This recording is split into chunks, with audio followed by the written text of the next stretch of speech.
Hello. In this session, we are going to discuss how to use Smooth Live Tracking feature.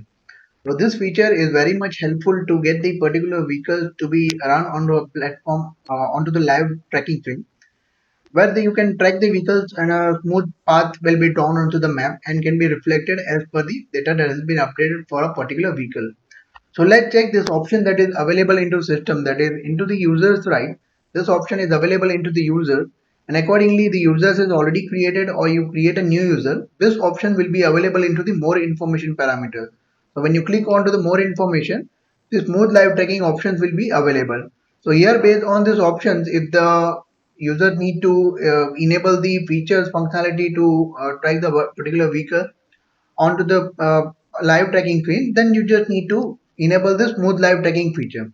So when this option is enabled and the user's records are saved into the software, this option will be available into the mobile applications, where into the mobile application from the dashboard, when you click onto a particular running vehicles, and accordingly when you click onto the vehicle and check for the live map parameter, then here you can find the vehicles will be directly run onto a path.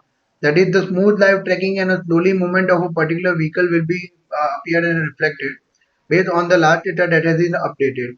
So these are the smooth live tracking features that has been enabled and available into the software. Thank you.